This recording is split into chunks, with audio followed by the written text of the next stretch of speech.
Okay, just 3 months away. I mean, for you, that's got to feel like 3 years or something, right? What's it been like for you during this extended layoff? Retirement. It's been retirement. I've been retired for the past 3 months. Now I'm back at it like a jackrabbit, baby. It's funny because we do hear, people say, "Hey, I get better when I'm not in a camp, right? Because I'm not preparing for a specific guy. I can work on things." Have you experienced that at all, or have you just been maybe resting a little bit? Nah, I mean, took a little time off, not much. It's like I got a couple tattoos, so you get a couple days off when you get the tattoos. But not much, not much chilling has been going on. We've been training, and people say they get better when they don't have a person coming up, and that's good for them. It's like, but I always train like I don't have a person coming up, so it's like I'm always getting better, little by little, 1% a day, right? That's what they say. But no. It's been the grind. The grind has been real for Brunson. We know what to expect. We know what to go on there and do. And if he changes it up a little bit, that's all Henry Hoof. It's nothing to do with Derek Brunson. So props to Henry Hoof. Main event. I mean, you're getting a taste of it, right? I mean, I feel like you've had the public attention for a while, and you've had the media and that sort of thing. But does this feel any different? Is there any more that you like or don't like about the experience? Yeah, I don't like the ideal of fighting for 25 minutes. Let's just be real here. It's like you hear Derek Lewis talking about it all the time. That's not his ideal of a fight. It's like it's just the truth. Like nobody wants to fight for 25 minutes. Where I'm from, you're lucky if they fight for 2.5. You know what I mean? So 25 minutes is a very, very long time.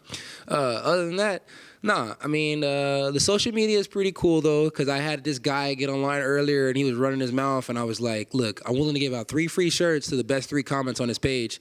The man deleted his stuff. He blocked everybody, changed his name and everything. It's good stuff, and so it's like I enjoy that. I enjoy that aspect of getting a little bit more followers on social media and stuff like that, and the main event status is pretty cool, but 25 minutes of fighting, it's like you could have made me Comain. I would have got a lot of followers, and I only had to fight for 15. Did it require you to prepare any different? I mean, you sound kind of a gym rat anyway, but I mean, so did you have to do anything different to get ready for 25 over 15? The grind was real, and I'm gonna keep saying that, and I'm gonna keep saying that. The grind was real. It's something that I believed the whole time getting ready for the Derek Brunson fight. As soon as they gave me the opportunity that I might be able to fight a wrestler, somebody like that, I took on the mindset that the grind was real. So yeah, it's lot longer in the gym. It's like versus where I would do this workout and I'd be like, all right, I can really chill from here on out. It's like, no, like the full hour, you had to go hard. It's like I just had to go hard the whole time, versus I would like to normally relax and chill, do a small workout, go outside, smoke my reefer, come back and do something else. It's like, it wasn't like that. It was hard workout, go home, smoke a reefer, fall asleep. And it's like, I couldn't go on dates. I couldn't play a video game half the time. I couldn't do anything. It's like, cause we were working, and it's like, and golly, I love to work, but that hard, sheesh.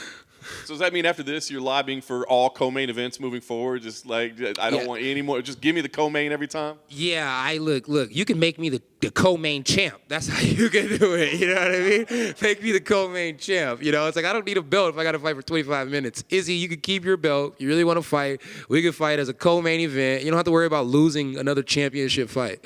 There you go, Bucko. Maybe the co-maniest MFer or something like that. Man, hey, yeah, I love the way that sounds. Nice. Listen, you had a great 2020. Obviously, set records and that sort of thing. But I got to ask. I mean, was the highlight being MMA Junkie Male Fighter of the Year? I mean, that's got to really be the best thing in your life. Come on, between that and the Schmo Award, I was the man. You know what I mean? I was the man. Yeah, I was happy with all the I guess we would just say accolades, right? Yeah, all the accomplishments and stuff like that I got. That was amazing. I've been following MMA Junkie for a long time. So to get Fighter of the Year for MMA Junkie, that felt amazing. To get Fighter of the Year from a couple different organizations, that felt amazing. The only person that didn't give it to me was the UFC. And damn, that would have been nice because that would have got me a little EPSP, right? But it is what it is, man. It is what it is. And 2020 was amazing. 2021 has potential to be even better. It's like 2020, I was supposed to fight this same month in London against Jack Marshman. Now I'm fighting somebody top 10 UFC middleweight division. Granted, it's for 25 freaking minutes. Hopefully I finish them in 2. You know what I mean? Because I ain't trying to fight that long. But, yeah, it's amazing, dude. It's amazing. And look how far we can come in a year. It is amazing what you've done. This could be a big one for you. you talk about what's at stake. Is this a little bit personal too? I mean, you guys have a little bit of history together, right? Is it personal? It's not really personal. I mean, I guess you could say we used that to sell it the whole time, but it's not really personal. Let's be real. If it was personal, I would have smacked him that day in the airport after I didn't get the fight and he got the fight, and I was still butthurt about it. You know, it's like, it's not that personal. He said little things here and he said little things there, but the people online, they say way worse. At the end of the day, it's just competition. If it was personal, I would have smoked that for a long time ago. You know what I mean? If it was really that personal. You guys are going to know when it's personal. When you see the green machine sitting outside, call the tow truck company and call the police. You know what I mean? That's when it's personal. You want that car out of here as fast as possible. Nice.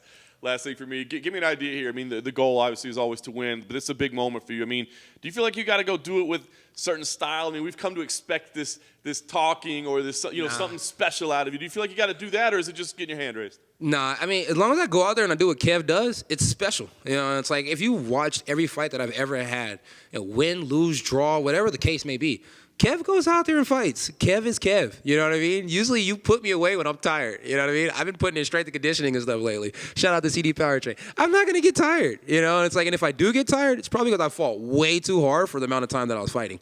And that's me too. So it is what it is. We'll take it how it comes. And does it need to be devastating fashion? Doesn't need to be, but it will be. When you saw Paulo Costa was out of that fight with Rob Whittaker, did you think to yourself, man, that's like, what, 3 months, I think? Or maybe even just a month? That's what? Robert Whittaker and Paulo Castillo, that's April 17th? 17th. April 17th is March right now. So April, that was right away. It was next. It was perfect. It was perfect. I'm already in shape for the Brunson fight. I could have went in and took the Whittaker fight. It made sense. You know, I mean, I thought Paulo Castillo, he literally should have waited 3 more days before he announced that he couldn't take the fight. You know what I mean? Had he waited until after I had already beat Brunson, then I'd be fighting Robert Whittaker next. You know, now instead Kelvin Gastelum gets to fight Robert Whittaker, and Kelvin Gastelum's coming off like 3-4 losses, and he finally got 1 dub, and now he gets to go fight the ex-champ. This is bull crap. You know what I mean? It's like, but they were supposed to fight already, so I'm happy that they finally get the fight. Props to those guys. Do you realize that if you win on Saturday night, it's probably 25-minute fights forever? No, it's not. No? No, it's not. Comain? I'm going after this fight. I'm going to 170 pounds and starting my career all over again. Speaking of 170 pounds, I wanted to ask you, you were on the Joe Rogan Experience, and you mentioned about how Khamzat should have just sort of rolled on with COVID. Now we've seen how bad he apparently has it and that he had to pull out of that fight again. Do you regret those comments, or do you still stand by? No, why would I regret those comments? He still looks pretty in all his pictures. You know, and it's like, everybody says he feels bad. I had seen him literally 2 days before he said he felt bad. And we were about to low-key fight inside the lobby all over again. You know what I mean? It's like he doesn't feel, he didn't feel that bad that hour. You know what I mean? So it's like, I don't know. It is what it is. I think the guy's personally getting better, so when he comes back and he has to fight that tougher competition, he could continue to smash the way he's been smashing. But I could be wrong. I'm known for being wrong. Hell, I didn't even graduate from high school. I'm known for being wrong, you know? Well, I'd love you to expand on that story. You guys nearly had to fight in the lobby, because I know you had the incident at the hotel. Yeah, it wasn't like, it wasn't like almost fight. It was just like literally, like I seen him, he seen me, and I walked in and I was like, oh, look, my best friend's here. Granted, there's a language barrier, so he probably didn't understand I was being sarcastic. And he was like, oh, you want to be friends now? I started laughing and I was like, fuck no, never. Why would I want to be friends with you? And then somebody behind me was like, Kevin, there's a lot of them and it's just one of you. And I was like, I'm not worried about it. I drove out here. I got dildos in the car. I'm ready to fuck that boy. So it's just, I'm never really worried about these guys. It's like, I hope he gets better. I'd love to fight him one day, Who's to say he's the same after he gets better, though? So, it's like, I don't mean nothing hard on these guys when they catch COVID and they don't feel better right away. I don't mean anything hard on them. I guess you could say I mean more hard on the fans to sit up there and boast and brag about these guys all day, every day.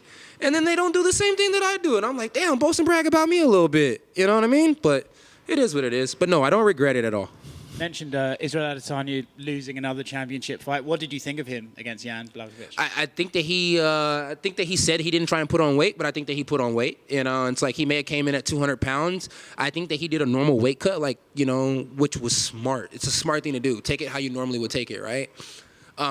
He looked a little slower than he normally does, right? Usually he's faster than that. He didn't look as fast. Am I wrong? I could be right here, right? He didn't look as fast as he normally does. He got beat in the striking aspect. He got beat in the grappling aspect. He got beat, It's like, and, in a lot of other sports, when you're a champ and you lose, you're no longer the champ anymore. Granted, he went up a weight class, but shit, the dude lost. He's officially, is there any other fighters right now that has done just about every combat sport and lost in every combat sport? Is there? So I guess you could say he's a true loser. Last thing for me, if you win this weekend, it would seem likely that your next fight would either be Till or Vittori or Whittaker and Gastelum. So when you look at those 4 guys, anyone stand out to you? Do you matchup that you prefer? Man, I take cookies for 300. No, I'm just playing. I don't know, man. I feel like I jumped up to where I am now. You know what I mean? It's like I was working, putting in work.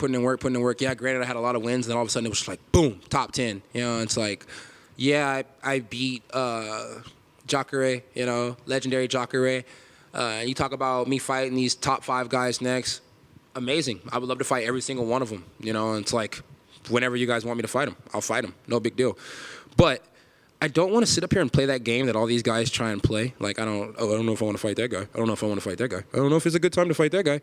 Whoever they have for me next, just give it to me. You know, it's like, if it's Robert, it's Robert. If it's Paulo, it's Paulo. You know, if it's Till, it's Till. If it's Vittori, fuck yeah, it's Vittori. You know, if it's, if it's sitting on the sideline for the next 6 months, that's something I don't want to do, so I'll switch weight classes. You know, and it's like I've kept the diet really clean this time because I'm ready for whatever. So, shit, I just want to beat up Brunson. The only thing for me, real quick and easy, since tattoos seem to be a big part of your life, and I know people are interested, what did you get? And if you don't mind sharing, can we see what you got and what the significance was? Yeah. So right after the fight, I went and got this bullet right here, right?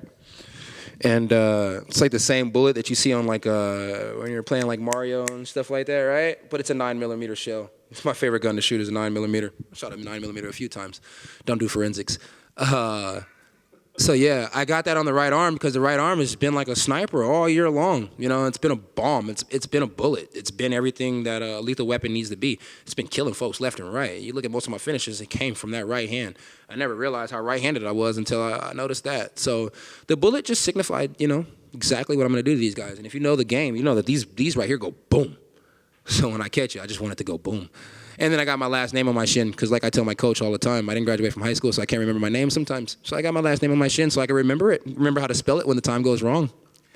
And so now you got the tattoo. Does it, if you finish something with that, does it play into the celebration now? The celebration routine? You know what? I haven't thought of one yet, but I might go home and get my little beatbox together and come up with a nice little celebration win. Shout out to Bumpbox. They just dropped that little new store in the Galleria in Houston. I can't wait to go. You know I love Houston.